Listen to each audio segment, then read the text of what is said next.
High, আমার নাম হচ্ছে রাজ আর আপনারা দেখছেন cover drive with Raj.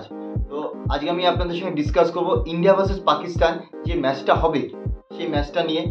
India কি করলে বেটার করতে পারে, ইন্ডিয়ার টিম কম্বিনেশন কি হতে পারে, পাকিস্তানের কোথায় স্ট্রেংথ কোথায় উইকনেস, ইন্ডিয়ার কোথায় স্ট্রেংথ ইন্ডিয়ার কোথায় উইকনেস। তো এই নিয়ে আপনাদের সঙ্গে ডিসকাস করব, তো সঙ্গে থাকুন। তো ফার্স্ট আমরা শুরু করব উইকেট নিয়ে, ইউএসএর উইকেট নিয়ে। আমরা দেখেছি লাস্ট যে দুটো ম্যাচ ইন্ডিয়ার হয়েছে খুব টফ উইকেটে হয়েছে, সিম হচ্ছে, সুইং হচ্ছে, তবে আনপ্লেবেল বল হচ্ছে। কোন বলটা উঠে যাবে, কোন বলটা কী হবে বুঝতে পারছে না ব্যাটসম্যানরা। তো আইসিসি কালকে নিজের টুইটার হ্যান্ডেলে টুইট করে জানিয়েছে এই উইকেটটা টি20 খেলার মতো না। আইসিসি চেষ্টা করছে উইকেটটাকে বেটার করা। আমার পার্সোনাল ওপিনিয়ন যে যত উইকেটটা বেটার করার চেষ্টা করুক, উইকেটে খুব একটা ডিফারেন্স হবে না লাস্ট দুটো ম্যাচের থেকে, বা ইউএসএ যে উইকেট আমরা দেখেছি হয়তো একটু বেটার হলেও হতে পারে, বাট খুব একটা ডিফারেন্স হবে না। আর এখানে কিন্তু ফার্স্ট হচ্ছে প্লেয়ার সেফটি। যেভাবে বল লাফাচ্ছে গুডল্যান্ড স্পট থেকে হোক, সামনে থেকে হোক, ঋষভ পান্ডে লেগেছে, রোহিত শর্মার লেগেছে, তো এটা প্লেয়ার সেফটি ফার্স্ট। আইসিসি নিজের ভুলটা স্বীকার করেছে, চেষ্টা করছে যে বেটার করা, বাট কতটা বেটার করতে পারে আমি বলতে পারছি না। বাট বিকজ ওই মাঠে ওই উইকেটে আরও ম্যাচ হতে পারে। বা তারপরে টি20 ক্রিকেটে কিন্তু একটা রান অনেক ভাইটাল হয়ে যায়, একটা রানের জন্য একটা ম্যাচ টিম হেরে যায়। সেখানে আউটফিল্ড প্রচুর স্লো, শট মারছে বল আটকে যাচ্ছে, হাওয়ায় মারছে বল যেখানে পড়ছে সেখানে স্টপ হয়ে যাচ্ছে।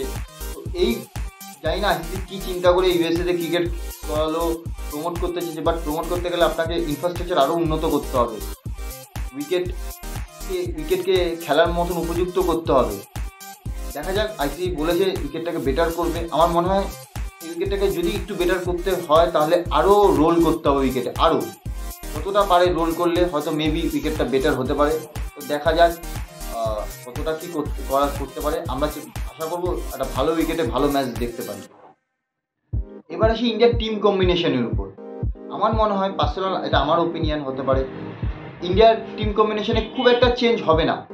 যেরকম টিম লাস্ট ম্যাচে খেলেছে লাস্ট আয়ারল্যান্ডের সঙ্গে, আর প্রথম হচ্ছে উইনিং কম্বিনেশন, আর যা কন্ডিশন, যা উইকেট, একটা এক্সট্রা ব্যাটসম্যান খেলাবে। পাকিস্তানের বোলিং অ্যাটাক যথেষ্ট ভালো, একটা এক্সট্রা ব্যাটসম্যান খেলাবে অক্ষর প্যাটেলের কোয়ালিটি ব্যাটসম্যান আর কোয়ালিটি স্পিনার। তো ইন্ডিয়া সেম টিম খেলাবে যেটা আয়ারল্যান্ডের সঙ্গে খেলেছে। এটা যদি খেলায় গুড ডিসিশন। এই উইকেটে একটা এক্সট্রা ব্যাটসম্যান হাতে নিয়ে, আর যে ব্যাটসম্যান আপনাকে নিচের দিকে এসে 20-30 রান করেও দিতে পারে, আর বলিংয়ে 4 ওভার বলও করে দিতে পারে। তো আই থিঙ্ক আমার মনে হয় সেম কম্বিনেশনই খেলাবে। তো এটা ইন্ডিয়ার জন্য খুবই ভালো। আর টিম কম্বিনেশন না চেঞ্জ করাই ভালো। এরপর আসি আমরা ইন্ডিয়ার ব্যাটিং। আমরা দেখেছি আগের ম্যাচে বিরাট কোহলি, রোহিত শর্মা ওপেন করেছে, যেটা ইন্ডিয়ার জন্য গুড সাইন। ইন্ডিয়ার দুটো এক্সপিরিয়েন্স প্লেয়ার ওপেন করছে, খুবই ভালো নিউজ ইন্ডিয়ার জন্য। বেশি বল টাইম পাচ্ছে, স্কোরিং অপরচুনিটিটা বেশি পাচ্ছে। বাট এই উইকেটে ইন্ডিয়া ব্যাটসম্যানদের, যে কোনো ব্যাটসম্যানদের একটু টাইম নিতে হবে। কোনো wicket difficult, tough wicket, condition tough আছে, সিম হচ্ছে, সুইং হচ্ছে, আনপ্লেবেল বল হচ্ছে, একটু টাইম নিয়ে নিতে হবে। যেরকম বিরাট কোহলি আগের ম্যাচে, বিরাট কোহলি নিজের যেরকম ইনিংস সাজায় সেরকম খেলেনি, এসে একটু তাড়াহুড়ো করছিল। বিরাট কোহলি যদি সেই আগের ম্যাচে একটু টাইম নিত, রান কম ছিল, তাহলে উইকেটের সঙ্গে সেট হয়ে যেত। যাই হোক, বিরাট কোহলি এই ম্যাচে যদি একটু টাইম নেয়, এই উইকেটে যদি ইন্ডিয়া ব্যাটসম্যানরা চিন্তা করে যে আমরা 150-160 করতে পারি, পাকিস্তানের বোলিং অ্যাটাক আগেও বলেছি স্ট্রং, 150-160 করতে পারে। ইন্ডিয়া যা বোলিং অ্যাটাক আছে, আশা করবো ইন্ডিয়া এই ম্যাচটা আরামসে জিততে পারে। ইন্ডিয়া এই চিন্তা করা উচিত না যে এখানে 180-190 করবো, এখানে 150-160 হচ্ছে উইনিং স্কোর। আর ইন্ডিয়ার যে কোনো ব্যাটসম্যান, বিরাট কোহলি থেকে শুরু করে রোহিত শর্মা, সূর্যা, প্রথম হচ্ছে দুটো ওপেনিং ব্যাটসম্যান বিরাট কোহলি, রোহিত শর্মা আমি কথা বলবো, আর ঋষভ পান্ট, একটু যদি টাইম নেয়, একটু যদি দেখে খেলে, টি20 থেকে একটু সরে যদি ওয়ানডে ক্রিকেটটা খেলে, যে আমরা 10 ওভারে 70 করবো। কারণ আমি উইকেট আর কন্ডিশনের কথা মাথায় রেখে বলছি, 10 ওভারে 70 করবো। ইন্ডিয়া যে ব্যাটিং ডেপথ আছে, ইন্ডিয়া আরামসে 10 ওভারে 70-80 করতে পারবে। রানটা যদি 150-60 হয়ে যায়, পাকিস্তানের জন্য ভেরি ডিফিকাল্ট হবে এই রানটা চেস করা। তো ইন্ডিয়া যদি প্যানিক না করে, তাড়াহুড়ো না করে, একটু টাইম নেয় ইন্ডিয়ার ওপেনার রোহিত শর্মা, বিরাট কোহলি, তারপর ঋষভ পান্ট, যখনই যে আসুক, যদি সূর্যকুমার উইকেট আর্লি পড়ে যায়, সূর্যকুমার আসলে সূর্যকুমারকে একটু যদি টাইম নেয়, বা যদি বিরাট কোহলি, রোহিত শর্মা যদি অনেকটা বড় পার্টনারশিপ করে দেয় ইনিশিয়ালি, একটু টাইম নিয়ে, তো সূর্যকুমার যদি পরের দিকে আসে তাহলে সূর্যকুমার নিজের ন্যাচারাল ইনিংস খেলবে। ফার্স্ট তিনজন রোহিত শর্মা, বিরাট কোহলি আর ঋষভ পান্তের উপর নির্ভর করবে যে প্রথম 10 ওভার কেরম যাবে। তো তাদেরকে একটু টাইম নিয়ে একটুখানি ধৈর্য ধরে ইনিংসটাকে বিল্ড করতে হবে ওয়ান ডে বেসিসে, যাতে পরের দিকে যারা আসবে ঋষভ পান্ত, সূর্যা, হার্দিক, শিবম দুবে, জাদেজা, অক্ষর প্যাটেল, তারা যেন ফ্রি ফ্লোয়িং ব্যাটিংটা করতে পারে। দেখা যাক ইন্ডিয়া ব্যাটিং কীভাবে করে। আশা করবো ইন্ডিয়া একটু ধৈর্য নিয়ে, পেশেন্স নিয়ে ইন্ডিয়ার দুজন ওপেনার, এক্সপিরিয়েন্স ওপেনার ব্যাট করবে। এবার আসি আমি ইন্ডিয়ার বোলিং লাইন আপে। আগের ম্যাচটা দেখেছি, তার আগের ম্যাচটা বাংলাদেশের সঙ্গে দেখেছি, ইন্ডিয়ার বোলিং অ্যাটাক কিন্তু খুব ভালো। ইন্ডিয়া কিন্তু এই উইকেটটাকে খুব ভালোভাবে বুঝেছে যে কোথায় বল করলে হবে, কোথায় এখানে বল করলে উইকেটে হেল্প পাবে।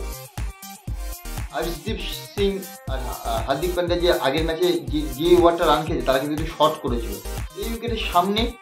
আর গুডলেন স্পটে হিট দ্য ডেক বল করলে কিন্তু এই উইকেটে মুভমেন্ট আছে, আর আনইভেন বাম্পস আছে। তো ইন্ডিয়ার বোলিং খুব ভালো বল করেছে আগের ম্যাচে, তার আগের ম্যাচে। তো আশা করবো ইন্ডিয়ার বোলিং অ্যাটাক বুমরা, সিরাজ, হর্ষদীপ, হার্দিক, অক্ষর, জাদেজা সেম ফর্মটাকে ক্যারি করে পাকিস্তানের সঙ্গে যতটা কমে পাকিস্তানকে আটকানো যায় আটকাবে। আর ইন্ডিয়ার বোলিং অ্যাটাক খুবই ভালো। তারা যদি নিজের পোটেনশিয়াল অনুযায়ী উইকেটটা বুঝে সেদিন যে উইকেট খেলবে সেই উইকেটে অনুযায়ী বল করে, তো ইন্ডিয়া আশা করি পাকিস্তানকে খুব কম রানই আটকে দেবে। এবার আমি বলবো পাকিস্তানের টিমের ব্যাপারে। আমরা সবসময় জানি পাকিস্তান টিম অলওয়েজ তার বোলিং অ্যাটাক খুব ভালো থাকে, সে 90s হোক, 2000 হোক বা এখন এই T20 ওয়ার্ল্ড কাপে পাকিস্তানের বোলিং অ্যাটাক যথেষ্ট ভালো। তাদের 4টে কোয়ালিটির পেসার আছে, মোহাম্মদ আমির, শাহিনশাহ আফ্রিদি, হারিস রাও, নাসিম শাহ, তারপর ওদের ইমাদ ওয়াসিম হয়তো এই ম্যাচে খেলবে অলরাউন্ডার, লেফট হ্যান্ড স্পিনার, আর হয়তো শাদাবকে খেলাতে পারে।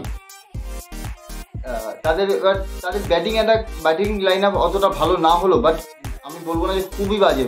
তাদেরও ব্যাটিং লাইন আপে কোয়ালিটি আছে, যেরকম বাবার আজম হোক, রিজওয়ান হোক, তারপরে ইফতেকার, ফখর জামান, তাদের ব্যাটিং অর্ডারও কিন্তু তাদের কোয়ালিটি আছে। কিন্তু মেনলি তাদের ব্যাটিংটা নির্ভর করে রিজওয়ান অ্যান্ড বাবার আজমের উপর। আর ইউএসএ উইকেট কিন্তু আপনার টাফ উইকেট, তো এই উইকেটে আপনার টেকনিক টেস্ট হবেই। যার টেকনিক ভালো হয়তো সে এই উইকেট রান করবে। হ্যাঁ, আপনি ব্যাট ঘুরিয়ে ব্যাট চালিয়ে হয়তো রান করে দিতে পারেন, সেটা ডিফারেন্ট ম্যাটার। বাট এই উইকেটে আপনাকে টেকনিক টেস্ট করবেই। আপনার টেকনিক কতটা স্ট্রং, টেম্পারমেন্ট কতটা স্ট্রং, সেখানে বাবার আজম, রিজওয়ান, তাদের টেকনিক আছে, টেম্পারমেন্ট আছে।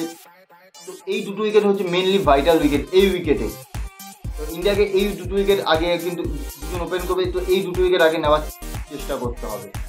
তারপর তো ফখর জামান আছে, ইফতেকার আছে, আরও ওদের ব্যাটসম্যান আছে, বাট এই দুটো হচ্ছে মেন উইকেট। আর বোলিং অ্যাটাক আমি আগেও বললাম স্ট্রং বোলিং অ্যাটাক।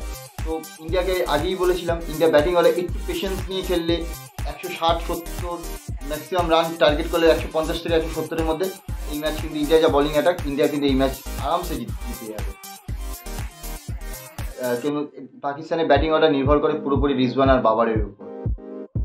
আর আমরা যতই বলি পাকিস্তান রিসেন্ট ফর্ম খুব বাজে, তারা আয়ারল্যান্ডের সঙ্গে হেরেছে, ইংল্যান্ড সিরিজ বাজে গেছে, বা রিসেন্ট ইউএসএর সঙ্গে হেরেছে, বাট এইটুকু আমরা জানি যে পাকিস্তান লঙ্গার ফর্মে, যেটা ওয়ান ডে টেস্ট, সেখানে অতটা ভালো না হলেও রিসেন্ট, বাট T20-তে কিন্তু তারা সবসময় ডেঞ্জারাস দল।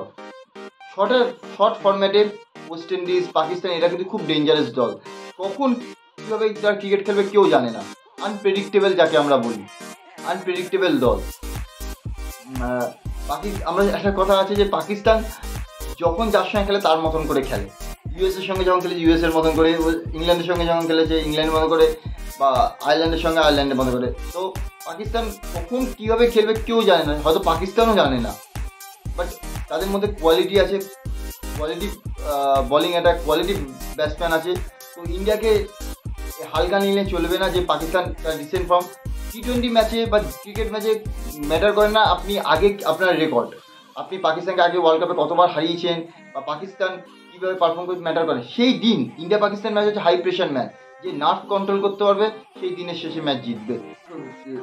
সেই দিন কে কেমন ক্রিকেটটা খেলছে, তিনটে ডিপার্টমেন্টে কে বেটার ক্রিকেট খেলছে, তার উপর ডিপেন্ড করবে কে ম্যাচটা জিতছে। তো আমরা আশা করবো ইন্ডিয়া টিম পাকিস্তানের থেকে ফার বেটার। তো ইন্ডিয়া টিম বেটার পারফরমেন্স করবে, তাদের বলিং ব্যাটিং ফিল্ডিং তাদের আউটস্ট্যান্ডিং আছে, তারা এই ম্যাচটা ডমিনেট করে জেতা উচিত পাকিস্তানের সঙ্গে। তো ইন্ডিয়ার জন্য গুড উইশেস, বাট ইন্ডিয়াকে হালকা নিলে চলবে না এই ম্যাচটা। ইন্ডিয়াকে নিজের ফুল স্ট্রেংথ যেটা প্ল্যানিং করেছে সেইভাবে সেই প্ল্যানটাকে মাঠে গিয়ে এক্সিকিউট করতে হবে। আগের দুটো match friendly match warm up match যেরকম বাংলাদেশের সঙ্গে খেলেছে বা আয়ারল্যান্ডের সঙ্গে খেলেছে সেইভাবেই পাকিস্তানের সঙ্গে ডমিনেট করে ইন্ডিয়াকে জিততে হবে। তো আশা করি ইন্ডিয়া ভালো পারফরমেন্স করবে, ব্যাটিং বলিং ফিল্ডিং, আর ইন্ডিয়া এই ম্যাচটা ডমিনেট করে জিতবে। All the best team India. তো আমার ভিডিওটা যদি আপনাদের ভালো লেগে থাকে, আমার পাকিস্তান ইন্ডিয়া যে ম্যাচটা হবে সেই ম্যাচের অ্যানালাইসিস যদি আপনার ভালো লেগে থাকে, তো প্লিজ আমার ইউটিউব চ্যানেলটাকে আপনারা like, share, comment and subscribe করবেন, আর পাশে থাকা বেল আইকনটাকে ক্লিক করে দেবেন যাতে যে কোনো আমার নতুন ভিডিওর নোটিফিকেশান সবার আগে আপনাদের কাছে পৌঁছায়। আমি আমার ফেসবুক পেজের লিঙ্কটা এই ডিসক্রিপশানে দিয়ে দেবো। তো আমার ফেসবুক পেজটা আপনারা লাইক করে দেবেন, ফলো করবেন। তো যে কোনো ভিডিও আমি ফেসবুক পেজে আপলোড করবো। তো থ্যাংক ইউ সো মাচ।